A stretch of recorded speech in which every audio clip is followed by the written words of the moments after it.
नमस्कार साथियों, कैसे हैं आप सभी लोग। आशा है आप सभी अच्छे होंगे, आपका परिवार अच्छा होगा। चलिए बिना किसी देरी के स्टार्ट करते हैं आज का वीडियो। हम लोग जैसे कि पढ़ रहे हैं केवीएस पेडागोजी का, और ये हम लोगों का केवीएस पेडागोजी का ही भाग है। ये हालांकि आपके एसएसटी सीटेट जो पेपर 2 रखे हैं, इसमें एसएसटी का ये पार्ट बनता है। यानी कि ये जो भी टॉपिक यहाँ पे हम लोग डिस्कस करेंगे अभी, वो एसएसटी पेपर 2 में भी आता है। तो ये कहीं ना कहीं एसएसटी का विभाग है, लेकिन पेडागोजी में पूछा जाता है। केवीएस के पेडागोजी का क्वेश्चन करवाएंगे, उसमें देख लीजिएगा, यहाँ से प्रश्न बने हैं। चलिए बिना किसी देरी के स्टार्ट करते हैं। ये पहला जो है हम लोगों का मैकाले का विवरण पत्र। हम लोग इसमें पढ़ रहे हैं कि भारत में जो भी शिक्षा संबंधी विभिन्न आयोग आए थे, या उन्होंने उसके संबंध उससे जुड़े हुए क्या प्रयास किए थे, यानी कि शिक्षा से संबंधित कौन कौन से प्रयास किए थे और कौन कौन सा समिति बना था, इसी के बारे में पढ़ेंगे। और कितने ईस्वी में आया था। ठीक है, तो सबसे पहला है मैकाले का विवरण पत्र, जो लॉर्ड मैकाले द्वारा बनाया गया था। यानी कि इनकी अध्यक्षता कौन कर रहा था? Lord Macaulay. मैकाले का विवरण पत्र का अध्यक्षता कौन कर रहा था? Lord Macaulay. जो आया था 1835 ईस्वी में आया था। कितने वर्ष में आया था? 1835 ईस्वी में आया था मैकाले का विवरण पत्र। और इसको ये याद रखिएगा कि ये जो है मैकाले का विवरण पत्र, ये लॉर्ड मैकाले पत्र के नाम से भी जाना जाता है। इसमें ईस्वी महत्वपूर्ण है।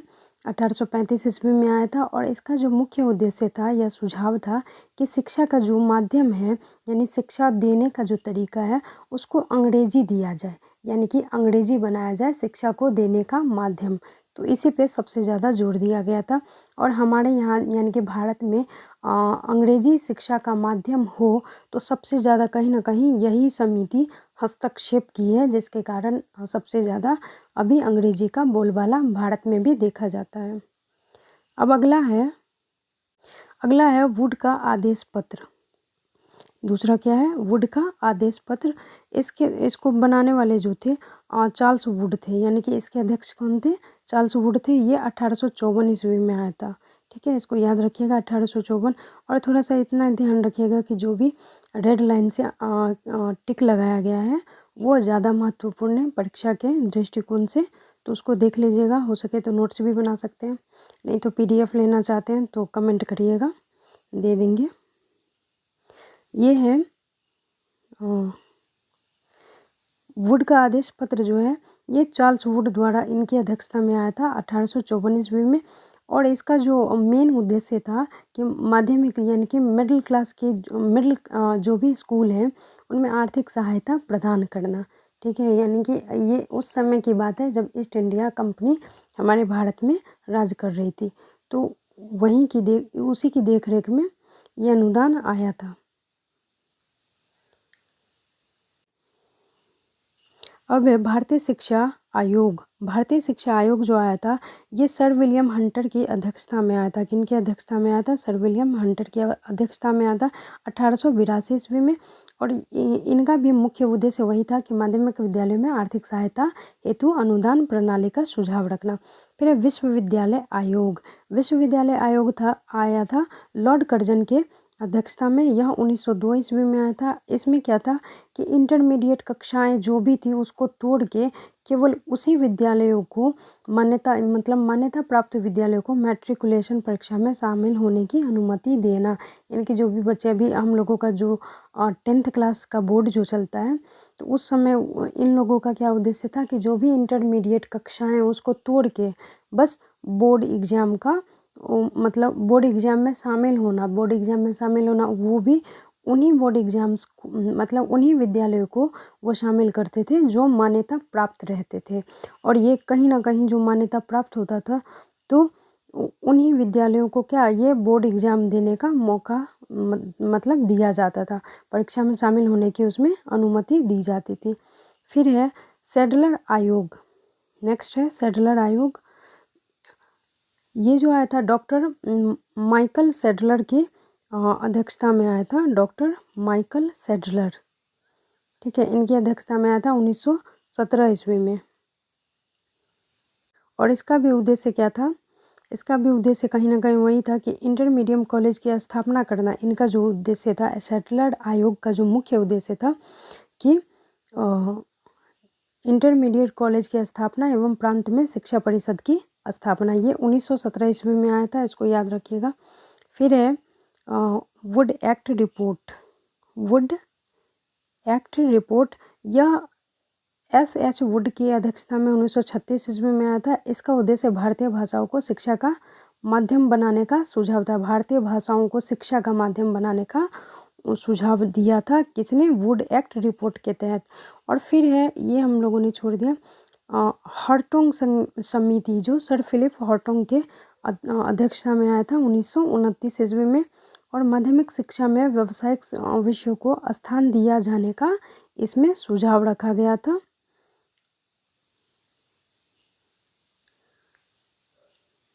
ठीक है, नेक्स्ट है वुड एक्ट रिपोर्ट। नेक्स्ट है वुड एक्ट रिपोर्ट, जिसको लाने वाले थे एस वुड। 1936 में ये भी आया था। इसमें भी भारतीय भाषाओं को शिक्षा का माध्यम बनाने का सुझाव रखा गया था। ठीक है, और ये सार्जेंट रिपोर्ट सर्जेंट की अध्यक्षता में आया था 1944 ईस्वी में। साहित्य एवं प्राविधिक विद्यालयों की स्थापना के लिए इनका सुझाव रखा गया था, यानी कि साहित्यिक और प्राविधिक विद्यालय जो है उनकी स्थापना की जाए। किसके तहत? सार्जेंट रिपोर्ट के तहत। ये महत्वपूर्ण है। देखिए, ताराचंद समिति, ये डॉक्टर ताराचंद के अध्यक्षता में आया था और 1948 ईस्वी में, यानी कि हमारे देश आज़ादी के ठीक 1 साल बाद आया था। और इसका जो उद्देश्य था, इसका उद्देश्य क्या था?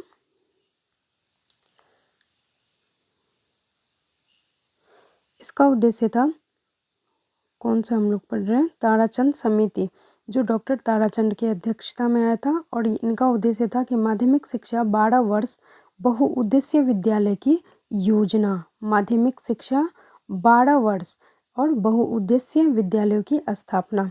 ये देखिए, यहाँ पे आपका उद्देश्य ज़्यादा महत्वपूर्ण नहीं है, उद्देश्य नहीं पूछते रहता है। आपका ये पूछेगा कि कौन कौन सी जो समितियाँ हैं जो शिक्षा के लिए आई थी, तो वो कौन सी समितियाँ कितने ईस्वी में आई थी। ठीक है, तो वो ज़्यादा महत्वपूर्ण है। बाद बाकी ये भी देख सकते हैं, कोई दिक्कत नहीं है, इसको भी देख लीजिएगा। फिर है राधा कृष्णन आयोग। राधा कृष्णन आयोग, ये भी 1948 इसमें आया था। और इसमें क्या था? उच्च शिक्षा में गुणात्मक सुधार के लिए सरकार को सुझाव देना। ठीक है, फिर ये MBBI है, मुदालियर आयोग, ये VBI कर लीजिएगा। ये मुदालियर आयोग बहुत बार आया है, 1952 ईस्वी में आया था। और इसमें क्या था कि माध्यमिक शिक्षा की अभिवृद्धि और सुधार के लिए सरकार को सुझाव देना। फिर है विश्वविद्यालय अनुदान आयोग, यह आया था 1953 में। और इसका उद्देश्य था कि विश्वविद्यालय को वित्तीय सहायता देकर उनके स्तर को उठाना। ठीक है, अगला है अखिल भारतीय माध्यमिक शिक्षा परिषद। अखिल विद्यार्थी माध्यमिक शिक्षा परिषद, कहाँ चला गया? अखिल भारतीय माध्यमिक शिक्षा परिषद, ये ज़्यादा महत्वपूर्ण नहीं है, 1955 में आया था, वैसे याद रख लीजिएगा। माध्यमिक शिक्षा के विकास को दिशा प्रदान करना। अखिल भारतीय शिक्षा परिषद ये भी आया था 1955 ईस्वी में। इसका भी उद्देश्य था कि प्राविधिक शिक्षा के विकास हेतु परामर्श देना। फिर अखिल भारतीय प्राथमिक शिक्षा परिषद, ये 1957 में आया था। सभी बच्चे को निःशुल्क और अनिवार्य शिक्षा की व्यवस्था को सुनिश्चित करना। ठीक है, फिर है राष्ट्रीय शैक्षिक अनुसंधान एवं प्रशिक्षण परिषद, ये जो हम लोगों का NCERT जिसको कहते हैं, तो ये वही है, राष्ट्रीय शैक्षिक अनुसंधान एवं प्रशिक्षण परिषद। तो ये 1961 ईस्वी में आया था। इसका उद्देश्य था कि प्राथमिक और माध्यमिक शिक्षा में गुणात्मक सुधार लाना। फिर एक कोठारी परिषद, कोठारी परिषद को याद रखिएगा, कोठारी आयोग के नाम से भी जाना जाता है इसको। ये भी VBI है, कोठारी परिषद। ठीक है, इसको भी याद रखिएगा। मुदालियर आयोग एक याद रख लीजिएगा, ये सब बहुत बार एग्जाम में आया है। तो ये 1964 ईस्वी में आया था। और शिक्षा के प्रत्येक स्तर में सुधार लेने के लिए सरकार को परामर्श दिया गया था। इसके तहत शिक्षा के प्रत्येक स्तर में सुधार लाने के लिए सरकार को परामर्श इसी के तहत दिया गया था। अब है पहली राष्ट्रीय शिक्षा नीति, ये बहुत महत्वपूर्ण है। पहली राष्ट्रीय शिक्षा नीति 1968 में आई थी, 1968 में आई थी। और इसमें क्या था? शिक्षा के समुचित विकास के लिए आधार प्रदान करना। ठीक है, अब है हम लोगों का राष्ट्रीय शिक्षा नीति हो गया। पहली राष्ट्रीय शिक्षा नीति कब आई थी? 1968 ईस्वी में आई थी, याद रखिएगा।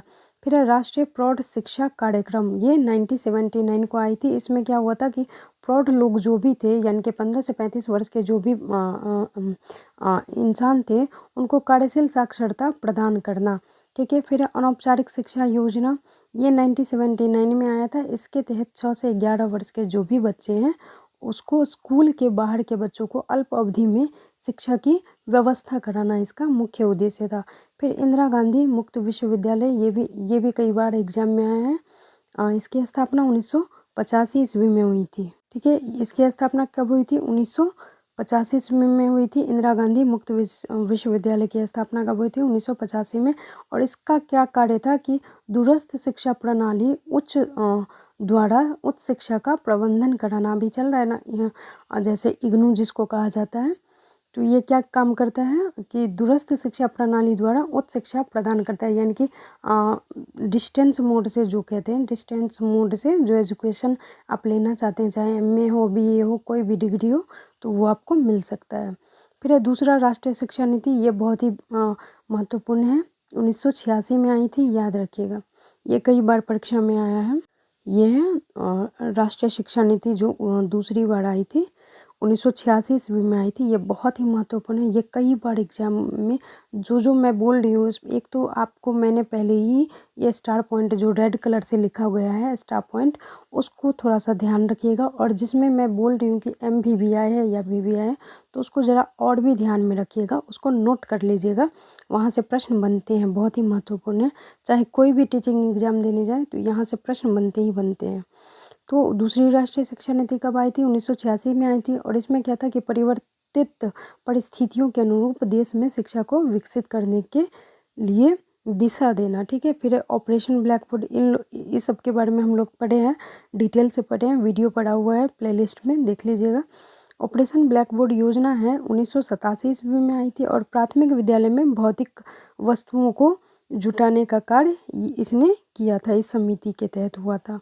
है राष्ट्रीय साक्षरता मिशन कार्यक्रम। राष्ट्रीय साक्षरता मिशन कार्यक्रम यह आया था 1988 ईस्वी में। और इसके तहत 15 से 35 आयु के जो भी बच्चे हैं, बच्चे नहीं कह सकते, 15 से 35 आयु वर्ग के लोगों को कार्यशील साक्षरता प्रदान करना था इसका मुख्य मकसद, राष्ट्रीय साक्षरता मिशन कार्यक्रम का।